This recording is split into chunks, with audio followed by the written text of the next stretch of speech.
বাংলা চলচ্চিত্রের জনপ্রিয় অভিনেতা ছিলেন খলিলুল্লাহ খান। পর্দায় তাকে বেশিরভাগ সময় দেখা গেছে খলনায়কের ভূমিকায়। ৭ ডিসেম্বর তার চলে যাওয়ার দিন। ২০১৪ সালের ৭ ডিসেম্বর রাজধানীর একটি হাসপাতালে শেষ নিঃশ্বাস ত্যাগ করেন বাংলা চলচ্চিত্রের শক্তিমান এই অভিনেতা। খলিলের প্রয়াণ দিবস উপলক্ষে আলো ফেলা যাক তার ক্যারিয়ার ও ব্যক্তিজীবনে। খলিল অভিনীত প্রথম চলচ্চিত্র কলিম শরাফী ও জহির রায়হান পরিচালিত সোনার কাজল। যদিও এর আগে শুটিং শুরু হয়েছিল প্রীত না জানে রীত ছবিটি।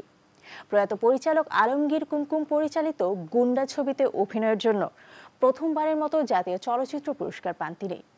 বাংলা ও উর্দু মিলিয়ে খলিল প্রায় ৮০০ ছবিতে অভিনয় করেছেন। ২০১২ সালে জাতীয় চলচ্চিত্র পুরস্কারের আজীবন সম্মাননা অর্জন করেন তিনি। রমজান, তুমি তোমার কাজ করো, খাজনা উঠাও। টাকা আমার চাই, নইলে জমি।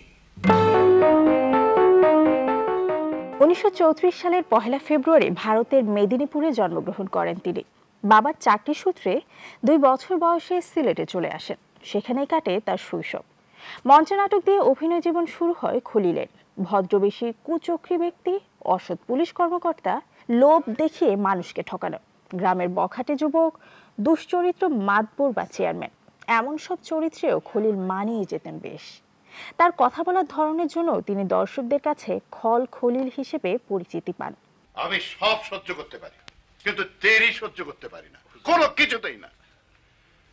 দেরি করে করে মেয়েরা নিজেরাই নিজেদের অনেক সর্বনাশ করেছে। আমি সে ভুল করতে চাই। জানি হুজুর, আমি সব জানি। যদি জানো তাহলে আজকাল কাতারিতে আসতে তোমার এত দেরি হয় কেন? এই দেরি হুজুর, সেই দেরি। নবাব সিরাজউদ্দৌলা ছবিতে মীর জাফরের চরিত্রে অভিনয় করে খলিলকে ভক্তদের কাছে শুনতে হয়েছে, ওই দেখ মীর জাফর যায়। খলিলের সঙ্গে ১০০ বেশি সিনেমায় অভিনয় করেছেন রোজিনা। বাস্তবে কেমন ছিলেন পর্দার খলনায়ক? এ প্রসঙ্গে ২০১৬ সালে এক সাক্ষাৎকারে রোজিনা বলেন, ছবিতে সবাই খারাপ মানুষ হিসেবে দেখেন খলিল ভাইকে, কিন্তু বাস্তব জীবনে তিনি ছিলেন ঠিক উল্টো। মজার মজার কৌতুক বলে সবাইকে মাতিয়ে রাখতেন। তিনি শুটিংয়ে থাকলে সেটের কেউ কখনো একঘেয়েমি বোধ করতেন না। পারবো? রমজানের জান কবুল হুজুর। তোমার জান নিয়ে আমি কি করব? তোমার মতো হাজারটা রমজানের জান দিও আধখানা তালুক কেনা যাবে না হুজুর। খলিলের উল্লেখযোগ্য ছবিগুলো হলো অশান্ত ঢেউ, কাজল, জঙ্গলি ফুল, পুনম কি রাত, নদের চাঁদ, মেঘের পরে মেঘ, আয়না, মধুমতি, ওয়াদা, ভাই ভাই, বিনি সুতোর মালা, মাটির পুতুল, পুনর্মিলন, কার বউ, বউ কথা কও, নবাব, দ্বীপকন্যা ইত্যাদি। নাটকেও নিয়মিত ছিলেন খলিল।